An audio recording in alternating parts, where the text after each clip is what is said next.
In the spring of 1992, I had to make one of the toughest decisions that any kid in the 90s would have to make. Do I continue the route of Nintendo and upgrade my NES to make it Super, or do I jump ship and get a Sega Genesis?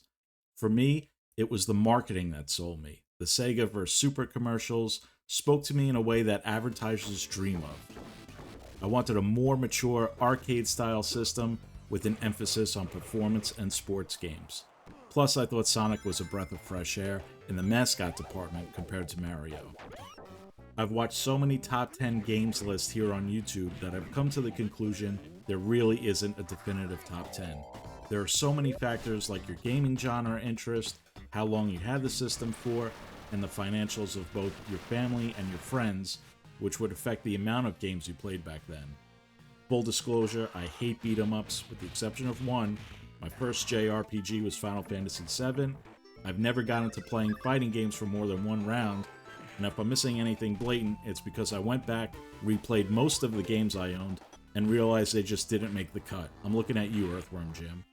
With that being said, the following games are my top 10. Your top 10 is obviously going to be different, so put it in the comments and scream about which games I left out. I'll throw in some honorable mentions to appease some of you. Number 10. It doesn't matter which system I own. I'll always find my way to a good puzzle game. Coming from the NES, with Tetris being one of my favorites there, I immediately fell in love with columns. My games would get intense quickly as I'd intentionally stack up the columns to get those satisfying free falls that are much needed late in the game. I find myself throwing columns on as one of the first games included in the later released Sega Genesis Classics Collection on the PlayStation 2, and Sega Mini most recently. You haven't played a puzzle game until you experience the intensity of a blink-free, fast-dropping late round. Go back to one of my old Twitch videos where I think I went a full 3 hours playing columns. Fun for the whole family, one of those pick-up-and-play games, very rare nowadays. Number 9. You can choose any 3 games in the series as a favorite of mine. They're all interchangeable and fun regardless. I'm not the biggest fan of racing games, but come on. How often you get to jump on a bike, punch people mid-race, take their weapons, throw them off their bikes? It wasn't a complete road rash session without grabbing a cop's nightstick and whacking someone else with it. Keep in mind this was way before Grand Theft Auto 3. Side note, this was also a memorable game for PlayStation 1 with an iconic video intro thanks to Soundgarden's Rusty Cage. Let me know which game you prefer out of the trilogy. They're all interchangeable, but Road Rash 2 makes the cut. Number 8. For my friends and I, NBA Jam in the arcade was an expensive game, so you can imagine the relief when the game was released onto the Sega Genesis. As I mentioned before, your favorite games are based on your own experiences, and if you had a rich kid on the block or not. With the Sega Team Player, or Multi-Tap, we were able to play NBA Jam with 4 players. What would have cost us hundreds of dollars in the arcade, we cashed in at home. For some reason, the Seattle Supersonics were my team, and of course the Jordanless Bulls. This was the same time in life when I learned about licensing rights. Another true pick-up-and-play sports game that doesn't exist today, and you'll hear that a lot in this list. Comment below what your team was in NBA Jam. I love this game so much that I ended up buying the Arcade 1-Up Shaq edition for my own home. Number 7. My love for Ninja Turtles trumps my hatred for beat-em-ups. After the confusing release of the original Nintendo game, I am glad the remainder of the series went to the side-scrolling beat-em-up route. I love the graphics upgrade going from TMNT, the arcade game, directly to this. I never owned or played Turtles 3 on NES, and while my friends with the SNES had their home version of Turtles in Time, Hyperstone Heist was my game for my system. One of the main differences outside of half of the level and boss counts was the Genesis edition of the dash and shoulder head feature. Not being able to toss the foot soldiers into the TV screen never bothered me. I was fine with slamming them to the ground. Comment below which one you prefer, Turtles in Time or Hyperstone Heist. Number 6. Did you ever think the mascot of a soda company would produce a good video game? Well, it actually did with Cool Spot. Back in the early 90s, the Spot character was everywhere in 7-Up's marketing. This game was what Pepsi Man strived to be. This game had some unique level design, great music, and an element of discoverability. The movement of Spot does take some time to get used to, and the action of running and shooting 7-Up at enemies does feel clunky to begin with. Once you get the hang of it, the game's a blast. For the system, it definitely boasts some great graphics. Number 5.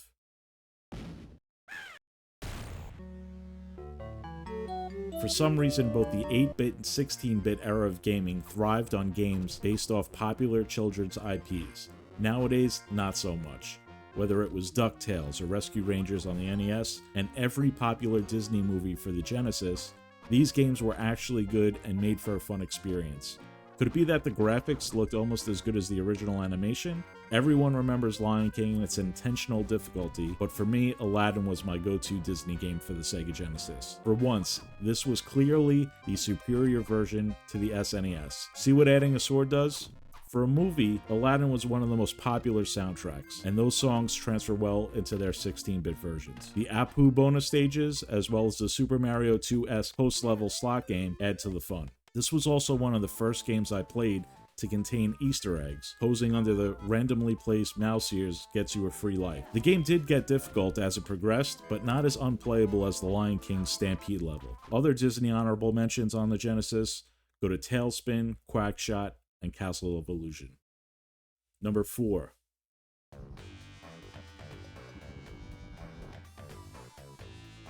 I rarely see this game on anyone's top 10 list, but for me, it holds a place in my heart.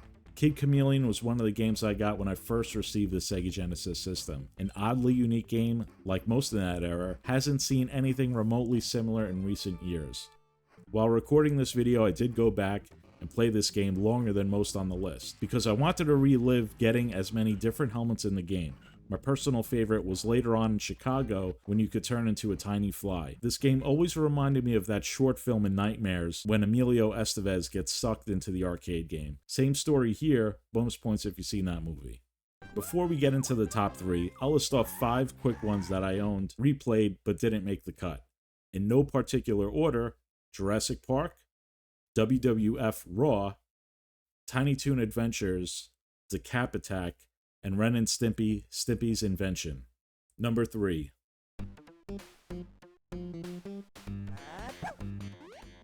When you talk about unique IPs and game styles, it doesn't really get weirder than Toe Jam and Earl. Think about it. 2 alien rappers trying to rebuild their spaceship, opening up presents dropped from Santa while avoiding human contact. Even the choice of your main weapon, the tomato, has never been replicated. Toe Jam and Earl was one of the original must-have games for the system, way before the Genesis had its first Sonic game.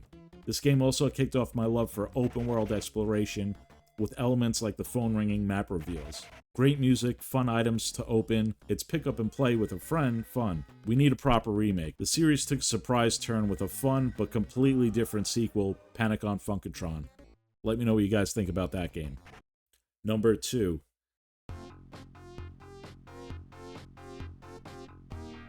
Not seeing this game on anyone's top 10 list was one of the main reasons I made this video.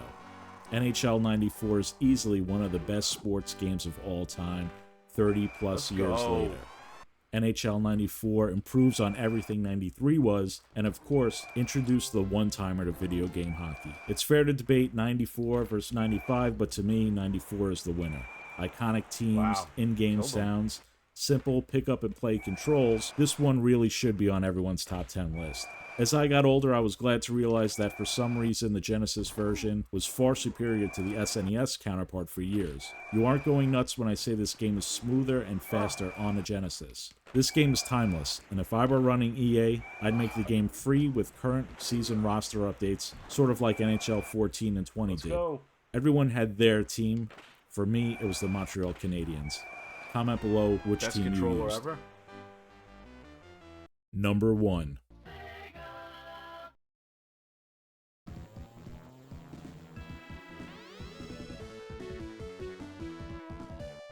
You knew this was coming. The most complete Sonic game for the Sega Genesis. It's not chalk to say that Sonic 3 paired with Sonic & Knuckles is one of the most definitive games for the system. Again, this is my list, not yours, so leave your rank of Sonic 2 in the comments. It just happened not to make my list. We don't have to get into the development of the game and the story behind why we got a sequel so quickly, because as a child, I had no knowledge of that. To this day, I'm still amazed at the lock-on capability of the Knuckles cartridge and the depth you get when paired with Sonic 3. Add in the music, which has a history of itself, the story, and the ability to not only get a supersonic, but a hypersonic. This game has it all. Although nowadays the bonus stages get me nauseous, I preferred the style of them compared to the first two Sonic games. For some, it was cool to play as Knuckles through the other games, but for some reason he just felt slower and clunky to me. Comment below if he technically was slower as a character, because I'm not sure if that was a limitation or not. For me, pairing Sonic 3 and Knuckles was bittersweet. Just like this list, it was a send-off to an amazing system that gave me the best few years in my gaming history. I played that game as a final goodbye up until the release of the Sony PlayStation, which came out late summer the next year. For some of my friends, it was the last time we would play video games together. After the Genesis, we had a choice: the N64 or PlayStation. I used all of my Sega games as a trade-in to get the PlayStation and cement the rest of my gaming journey down a one-way Sony track. If you're watching this far, I thank you. There are some glaring omissions here like Earthworm Jim series, some RPGs, and of course Sonic 2. But the titles I listed all hold higher value in my list, and now it's time to share yours in the comments.